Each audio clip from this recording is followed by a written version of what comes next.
ओम शांति। 23 जुलाई 2022। मीठे प्यारे बाबा के आज के मधुर महावाक्य। आज की मुरली में बाबा हमें समझाने देते कि हम बच्चों को जीते जी देह सहित सबसे ममत्व निकाल ट्रस्टी बनकर रहना है। जब सबसे ममत्व निकाल हम पूरे ट्रस्टी बन जाते हैं तभी पूरे वर्षे के अधिकारी बन सकते हैं। हमें यदि वारिस बनना है तो कोई भी काम श्रीमत के विरुद्ध नहीं करना है। देह अभिमान छोड़ एक बाप को याद करने का सबसे श्रेष्ठ कर्म ही करना है। कभी भी किसी को दुख नहीं देना है। रोज़ चेक करना है कि मेरे में कोई विकार तो नहीं। हमें मास्टर क्षमा का सागर बनना है। क्षमा करना अर्थात शुभ भावना की दुआएं देना और सहयोग देना। चलिए सुनते हैं मीठे बाबा की प्यारी प्यारी मुरली। ओम शांति। बाबा कहते, मीठे बच्चे, वारिस बनना है तो सदा खबरदारी रखो कि कोई भी काम श्रीमत के विरुद्ध ना हो। प्रश्न, बाप के पास 2 प्रकार के वारिस हैं, कौन से? उत्तर, एक तो समर्पित बच्चे हैं जो माँ बाप की डायरेक्ट परवरिश ले रहे हैं लेकिन उनके कर्मों की गुह्य गति है। दूसरे जो घर गृहस्थ में रहते पवित्र और ट्रस्टी हैं। उन्हें संपूर्ण ट्रस्टी बनने में मेहनत ज़रूर लगती है लेकिन अगर पूरे ट्रस्टी बन जाएं, सबसे ममत्व निकल जाए तो पूरे वर्षे के अधिकारी बन सकते हैं। गीत हमारे तीर्थ न्यारे हैं। ओम शांति। मीठे मीठे बच्चों ने गीत सुना जिसका अर्थ भी नंबरवार पुरुषार्थ अनुसार बच्चों ने जाना समझा। फिर भी बाबा विस्तार से समझाते हैं। दुनिया में और कोई नहीं जानते। परमपिता परमात्मा जो पतित पावन है उनकी महिमा बहुत है परंतु उनकी महिमा को कोई यथार्थ रीति से जानते नहीं। वह तो और ही सर्वव्यापी कह देते हैं, फिर गायन भी करते हैं पतित पावन। वह तो ज़रूर एक होगा ना जो सबको आकर पावन बनाते हैं, इसलिए उनको सर्वव्यापी कह नहीं सकते जबकि उनको कहते हैं पतित पावन आओ। यह किसकी बुद्धि में नहीं आता। भारत पावन था, अभी पतित है। तुम पावन दुनिया के मालिक थे, अभी पतित दुनिया में हो। जानते हो हमको बाबा फिर से पावन दुनिया का मालिक बनाते हैं। जो मालिक बनाने वाले थे वही आए हुए हैं। यह है तुम्हारी चैतन्य यात्रा जिसके यादगार फिर भक्ति मार्ग में वह यात्रा चली आती है। तुम बच्चे जानते हो कि अभी वही पूज्य देवी देवता जो पुजारी बने थे वही ब्राह्मण बने हैं, फिर सो देवता बनेंगे। बाप ही बैठ कर्म अकर्म विकर्म की गुह्य गति समझाते हैं। भविष्य नई दुनिया में तुम्हारे कर्म अकर्म होंगे, यथा राजा रानी तथा प्रजा। बाकी सब शांति धाम में थे। यह तो बड़ी सहज बात है कि भारत सुख धाम था। संपूर्ण निर्विकारी थे जिन्हों का देवी देवता नाम मशहूर है, दूसरा कोई नाम नहीं लेते हैं। लक्ष्मी नारायण सूर्यवंशी, फिर राम सीता चंद्रवंशी थे, फिर उन्हों की डिनेस्टी कहा जाता है। इतनी और किसकी डिनेस्टी नहीं चलती है। क्रिश्चियन की भी थोड़ा समय चलती है, पहले बादशाही नहीं होती है। आधा समय के बाद जब प्रजा वृद्धि को पाती है तब राजाई चलती है। एडवर्ड जॉर्ज आदि फिरते रहते हैं, थोड़े थोड़े टाइम में फिर बदलते जाते हैं। यह एक ही डिनेस्टी है जो 1250 वर्ष चलती है, इसमें बदली सदली नहीं होती है। सूर्यवंशी चंद्रवंशी डिनेस्टी वालों का ही नाम चलता है। समझा जाता है कि भिन्न नाम रूप देश काल होंगे। लंबी चौड़ी डिनेस्टी चलती है, चेंज नहीं होती है। इस समय तुम बच्चों को बाप बैठ अच्छा कर्म करना सिखलाते हैं। तुम बच्चे कभी किसको दुख नहीं दो। यहाँ तुम सब पढ़ने के लिए बैठे हो। अपने अपने घर में भी बहुत रहते हैं। घर में रहते हुए भी वारिस बन सकते हैं। यहाँ जब तक माँ बाप परवरिश करते हैं, उन्हों के कर्मों की गति भी न्यारी है। बाकी जो बाहर रहते हैं, सब कुछ बाबा का समझ ट्रस्टी बनकर रहते हैं, वह भी जैसे वारिस हो गए।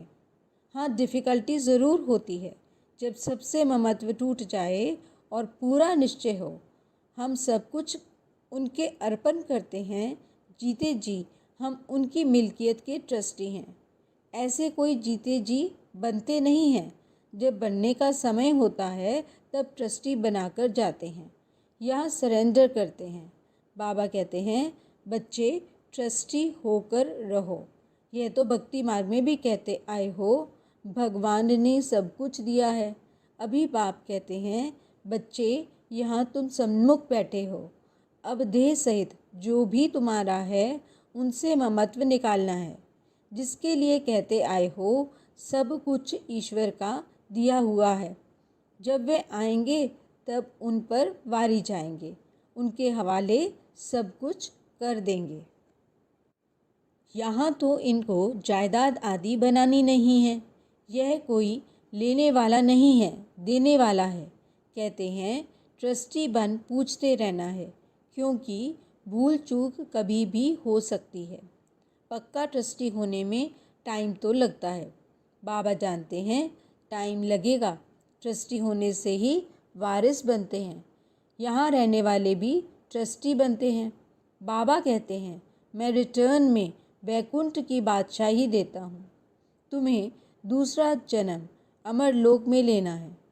ट्रस्टी होकर फिर खबरदार भी रहना है।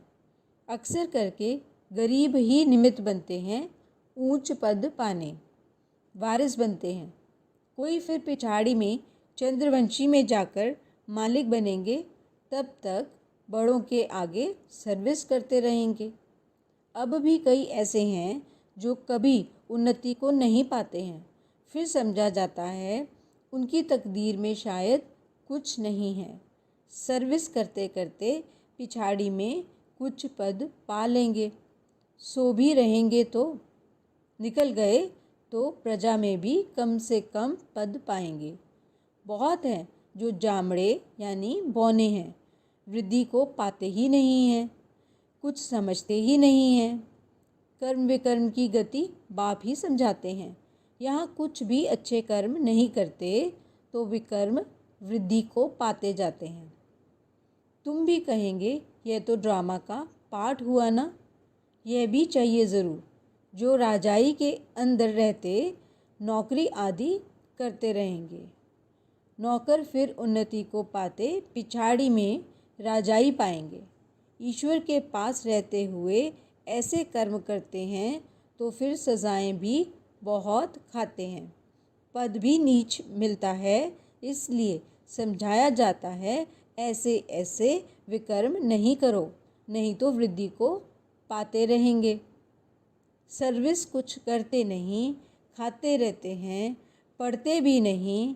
यह कर्मों की गुये गति देखो कैसी है। बाप ऐसे कर्म सिखलाते हैं जो स्वर्ग की राजाई पा सकें। श्रीमत पर ऐसा कर्म करना है। आसुरी कर्म भी देखते हो, कितने गरीब फिर पापी अजामिल जैसे बन जाते हैं। यहाँ भी ऐसे बनते हैं।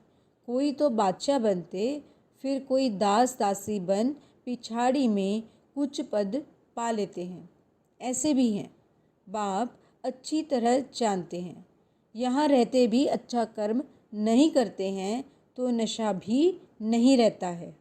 कर्मों की गति बाप बैठ समझाते हैं। बाप कहते हैं, मैं हूँ ही गरीब निवास। मुझे गरीबों के पाई पाई से स्थापना करनी है। मैं साहूकार निवास तो नहीं हूँ। अक्सर करके माताएं गरीब होती हैं, उनके हाथ में कुछ भी नहीं रहता है। वह कोई हाफ पार्टनर नहीं है। नहीं तो विल करते तो आधा हिस्सा उन्हों का निकालते। घर के तो बच्चे ही वारिस होते हैं। भल गवर्नमेंट ने आजकल कायदे निकाले हैं। अभी तुम जानते हो भारत बिल्कुल ही गरीब है। कुमारियाँ अक्सर करके गरीब होती हैं। जब तक ससुर घर जाएं, विकार का सौदा हो तब मिले। यह है ही विशियस वर्ल्ड। निर्विकारी कभी किसी के आगे हाथ नहीं जोड़ेंगे। ये किसको पता नहीं है जो निर्विकारी है वही फिर विकारों में गिरते हैं। भगत लोग तो समझते कि कृष्ण हाजिरा हजूर है। भगवान कभी मरता नहीं है, पुनर्जन्म नहीं लेता। तुमको तो अभी ज्ञान है। जानते हो लक्ष्मी नारायण सबसे ऊंच स्वर्ग के मालिक थे। सीताराम को स्वर्ग का मालिक नहीं कहेंगे। यह भी अभी रोशनी मिली है तो बाप समझाते हैं, जबकि अब सद्गति होती है तो दुर्गति का कोई भी कर्तव्य नहीं करना है। सबसे पहले तो देह अभिमान छोड़ना है। सबसे अच्छा कर्म है एक बाप को याद करना, देही अभिमानी हो रहना। अपनी जांच करते रहना है, कोई विकार तो नहीं आया। लोभ भी नहीं करना है। जबकि सब कुछ ईश्वर का है तो हम लोभ क्यों रखें। हमको जो बाप कहते हैं वह करते हैं। बाप तो हर एक बच्चे की रग अच्छी तरह देखते हैं ना। पोता मेल भी देखते हैं। कोई बहुत गरीब होते हैं तो कुछ ना कुछ 15-20 रुपया बचाकर भी देते हैं। अपना भविष्य बनाते हैं। बाप राय भी देते हैं, थोड़ा बहुत फिर अपने बैंक में रखो। 5 दो 10 बैंक में रखो तो श्रीमत मिली ना। पेट को पट्टी बांधकर भी शिव बाबा को देते हैं। शिव बाबा इन द्वारा ही तुम्हारे रहने करने के प्रबंध में लगाते हैं। ये ब्रह्मा बाबा भी शिव बाबा का अकेला बच्चा है। यह इकट्ठा क्यों करेगा, जबकि इसने ही अपना सब कुछ माताओं की सेवा में लगाया है। सब कुछ दे दिया। ये बच्चियाँ फिर किस जन्मों के लिए वर्षा पाती हैं। तुम जानते हो हमारे देवी देवताओं का गृहस्थ धर्म पवित्र था। अभी तो पतित बन गए हो। तब बाबा समझाते हैं, यह भी ट्रस्टी हो गया ना। तुम माताओं को ट्रस्टी बना लिया। तुम यह संभालो, ममत्व टूट गया। बाप ने साक्षात्कार करा दिया कि तुम विश्व के मालिक बनते हो। विनाश की तैयारियां भी देख रहे हैं, परंतु यह कोई नहीं समझते कि विनाश कराने वाला कौन है। कोई प्रेरक ज़रूर है। समझते भी हैं कि विनाश होने वाला है। ज़रूर भगवान भी होगा, परंतु किस रूप में होगा। कृष्ण कैसे आए। भर कृष्ण का रूप बहुतों का बना देते हैं, परंतु वह तो आर्टिफिशियल हो जाता है। बहुत हैं जो कृष्ण का रूप बनाकर ठगते हैं। कोई का फिर जड़ मूर्ति में भाव बैठ जाता है तो वैसे ही साक्षात्कार हो जाता है और फिर जाकर उनको चटकते हैं, क्योंकि कृष्ण है मोस्ट लवली बालक स्वर्ग का। उनमें कशिश बहुत है। बाबा से बहुत भारी वर्षा लेना होता है। बाप बैठ समझाते हैं कर्मों के ऊपर। बाबा से अगर कोई पूछते हैं तो बाबा झट बता सकते हैं। यह कुछ समझते ही नहीं। कर्म ऐसे करते हैं जो बेकर्म ही होता है। देह अभिमान बहुत रहता है। बल शिव बाबा कहते रहते हैं, ऐसे तो शिव बाबा के भगत बहुत हैं।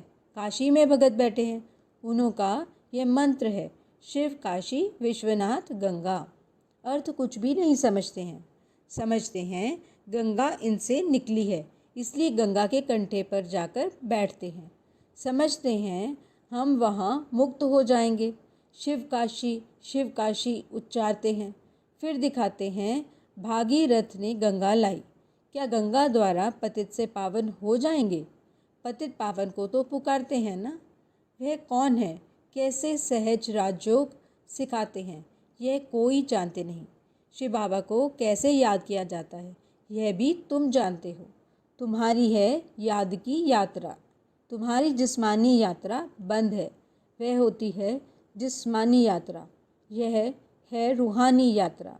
बाप कहते रहते हैं, बच्चे घर को याद करो। यह छीछी दुनिया, छीछी पुराना शरीर है। मैं तुम्हारा बाप हूँ, तुमको वापस ले जाऊँगा। इस महाभारत की लड़ाई में कितने खत्म होने वाले हैं, इतने करोड़ों मनुष्य हैं, उनकी आत्माएं कहाँ जाएंगी? अपने अपने धर्म के सेक्शन में स्टार मिसल जाकर रहेंगी। उसे कहा ही जाता है निराकारी दुनिया। वर्ल्ड उसको कहा जाता जहाँ बहुत रहते हैं। अगर कहें ब्रह्म में लीन हो जाते हैं तो वर्ल्ड तो हुई नहीं। गाया जाता है निराकारी दुनिया, जिसमें आत्माएं रहती हैं, जिनको फिर पाठ बजाने आना है। यह अविनाशी ड्रामा है। प्रलय तो कभी होती नहीं। सतयुग से कलयुग तक मनुष्यों की वृद्धि होती जाती है। वहाँ दूसरा कोई धर्म नहीं होगा। यहाँ तुमको नॉलेज का मालूम है, वहाँ सतयुग में नॉलेज नहीं रहती। इस समय तो बाप आप समान त्रिकालदर्शी बनाते हैं। अच्छा, मीठे मीठे सिकिलदे बच्चों प्रति माता पिता बाप दादा का याद प्यार और गुड मॉर्निंग। रूहानी बाप की रूहानी बच्चों को नमस्ते। हम रूहानी बच्चों की रूहानी बाप दादा को याद प्यार, गुड मॉर्निंग और नमस्ते। धारणा के लिए मुख्य सार। पहला पॉइंट, जीते जी देह सहित सबसे ममत्व निकाल ट्रस्टी बनकर रहना है। श्रेष्ठ कर्म करने हैं। कभी भी किसी को दुख नहीं देना है। दूसरा पॉइंट, कभी भी चीज़ में लोभ नहीं रखना है। रोज़ अपना पोता मेल देखना है कि मेरे में कोई विकार तो नहीं है। देह अभिमान छोड़ एक बाप को याद करने का श्रेष्ठ कर्म करना है। वरदान, अपने क्षमा स्वरूप द्वारा शिक्षा देने वाले मास्टर क्षमा के सागर भव। यदि कोई आत्मा आपकी स्थिति को हिलाने की कोशिश करे, अकल्याण की वृत्ति रखे, उसे भी आप अपने कल्याण की वृत्ति से परिवर्तन करो या क्षमा करो। परिवर्तन नहीं कर सकते हो तो मास्टर क्षमा के सागर बन क्षमा करो। आपकी क्षमा उस आत्मा के लिए शिक्षा हो जाएगी। आजकल शिक्षा देने से कोई समझता कोई नहीं, लेकिन क्षमा करना अर्थात शुभ भावना की धुआएं देना, सहयोग देना। स्लोगन, स्वयं को और सर्व को प्रिय वही लगते हैं जो सदा खुशहाल रहते हैं। अच्छा, ओम शांति।